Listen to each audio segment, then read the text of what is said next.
Okay, this morning I would like this is a continuation to this being wise as a serpent, right? Because yesterday I was dealing with some elders and they asked me what to do, right? And I'm saying, I understand where they coming from because during the time they was born in, it was worse than the time that I'm born in. But I understand when they say that it's better, but I understand that it's not, right? Now, that sounds confusing, right? But let me break it down for you. When I was a kid, they used to tell me it's better than it was. So I used to say, but what about what I'm dealing with now? But they, it's like, so that's what I'm saying. Like, I saw the elders of the elders now. See, the elders now is like you seeing your parents. You may not have known your grandparents, but see, I knew my grandmother, my parents, right? And I knew both of my grandparents, grandmothers. I knew my daddy mother, and I knew my mother. I knew my daddy's stepfather, but I didn't know his real dad. So that's what I'm saying. Like, so if you coming out of something generationally, then you have to forgive the ignorance of your elders, because they in that ignorance mentally. Now, physically, they want to fight it, right? But you know that, man, why you want to fight something that you can talk about, right? But then, see, they got that manhood. See, that's what I'm telling you about when somebody radicalize you. See, that's not liberating you. That's sacrificing you. You see what I'm saying? Because once you become radicalized, right, what's left for you to do other than be angry and out of control? So if the Bible teaches you about being led astray, then wouldn't somebody who take you out of character be leading you astray? See, I'm the example of that, right? See, I'm saying, when I talk to my wife, right, I tell her, do you not see your boyfriend?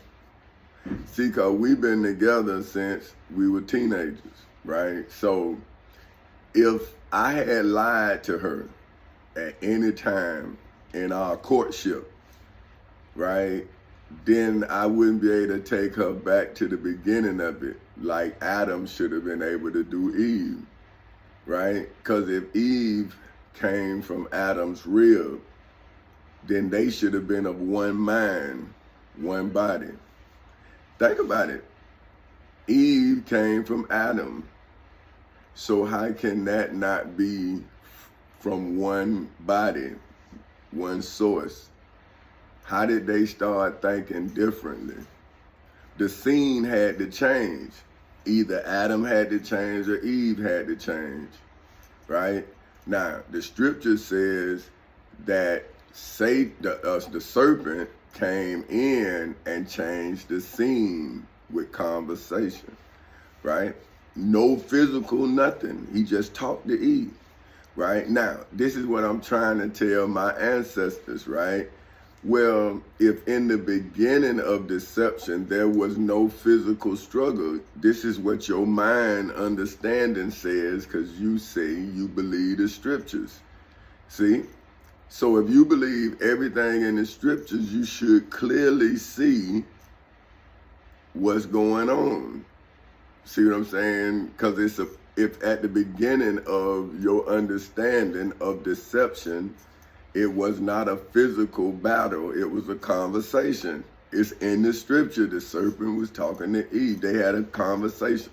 It wasn't even a volatile conversation. right? And the serpent started lying on God, not Adam. See, he said, surely, you wouldn't die. And when Eve said, well, we can eat of any tree in the field, but this tree here we shouldn't eat or we'll die. Then they had the conversation, just like Jesus had a conversation with his devil, his Satan, his serpent. He called it Satan, and he said, get thee behind me, Satan. So see, everybody has an opponent, right? Now, so my ancestors, who are my elders, are telling me they don't know what to do. But when I was a kid, they was telling me to believe in Jesus. And I kept telling them, what about me? See, and they kept saying, like, you ain't nothing, you ain't nobody. But I'm saying, not according to Scripture. According to Scripture, it says a child shall lead them.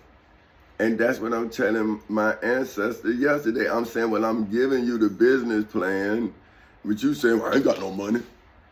And I'm saying, well, I got the money in court. Now, man, I ain't gonna mess with them people. I see what I'm saying? I'm saying, well, what good are you if you can't do nothing for me, right? And then you try to talk to him and say, like, see, that's why I ain't want to be like that. I ain't just want to give my wife or my girlfriend a baby. I wanted to give her a life. See what I'm saying? Like, because I really cared for her. So now I'm saying to you who give babies life, but you don't care for the mother. But Jesus said, if you don't believe in me, right? So that means if you don't believe in the woman, you should believe in the child, because that's the work. See? You had to work to make that woman feel comfortable, to give you what you wanted. From that encounter came this child through birth. So what's your obligation to yourself? You may not have no obligation to that woman, but what about that image y'all created? So see, if the man don't know how to conversate with the serpent, then how can he become wiser than something that he afraid to converse with? See, it's like Adam out of the conversation, don't y'all see? See, in the beginning of deception, the serpent is talking to the woman. So wouldn't Adam have to be me and take the serpent to court so he can get away from his woman? Now, what is strength? If the serpent only has to have a conversation with my woman, then I should have to have only a conversation with his hierarchy, with his celestial hierarchy, right? We should be able to have a conversation and say, well, what did he do to beguile you? Because we know what he did to beguile Eve. So what did he do to beguile you? See? Because why you think I'm the serpent if I'm doing the work and I'm giving you birth, right? So how can you be born again if you don't be born in a truth, right? The truth, right? For which is defined as the body of real things, facts, and events. See? Right? So now, if you gonna be born again, that means you was born in a lie. How can you actually go back in your mother's womb? See, that's impossible, right? So your birth, your second birth, is actually your first birth. See? Because if you was developed physically and you wasn't developed mentally, then you wasn't born technically. See? Because when you're born, you're liberated. See, you're free. You have to breathe on your own. You have to see on your own. You have to hear on your own. See, when you're in your mother, she do all that for you. And if you got a good father, he makes sure that she eat. She don't have to be stressed during the pregnancy, right? But if you young, then it's stress anyway, because you a father, you trying to figure this out. Man, like, oh. See, everybody got to understand that with the body, the truth, right, come real things, children, right? And then that's when the events of marriage have to be handled.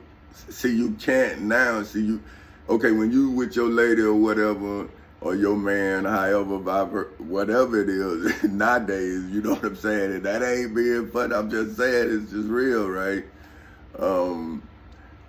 You have to, like when y'all courting each other, right? And they staying at their home and you staying at your home, see, the events is not real. Like, it's just fantasy. You talking and blasé and skipping, right? But when you get married and that event happen, or you move in with each other, see, that's an event. See, now you become a body. Now you with that person every day. When you come home from work, that person there. Whatever you do, you coming back to that person. See, now the facts become apparent that you wasn't really digging them. You was just talking, conversate. See? But when you live with each other, you're not compatible. Because one might be dirty, one might be clean. See? So you have to adapt, you know what I'm saying, because everything is new, everything fluid, and everything is real. Every day in a marriage is real. Every day. So if you can't keep it 100, then it's gonna be 50. And once it get 50, see, it go either way. You see what I'm saying? So that's why, you know, I've always felt like a marriage is a job. See, a job is a means to keep the business going, right? So see, if you look at the marriage like a business, then it's a partnership. See, because love has nothing to do with business. See what I'm saying? So that's why I ran my marriage like a business, and everybody had a role to play in the business, which is this family. See what I'm saying? So when the serpent come into a business, then the serpent becomes the business. See, not you, because you got to protect your loved ones. That's why I have the serpent who entered into my Garden of Eden in court. See, he entered into my house, and I took him into the courthouse, right? Now, when I took him into the courthouse, I found out that he have people in high places. See, I didn't know the Bible like you know it. I didn't know the Quran. I didn't see, because I saw the people. See, I see what was created from the story, because I'm looking at the creation of the story. That's why I'm saying, oh, now I understand, because I'm reading it. See, I was in a physical battle with my devil and Satan, or my Satan, just like Jesus was, and just like Daniel and Job and all them. See, but they friends saw it in a spiritual sense. See what I'm saying? That's why Job was saying his familiar friends has forgotten him. See, that's what I'm saying. I'm like, oh man, I'm like Job. See, I'm saying my friends have forgotten me.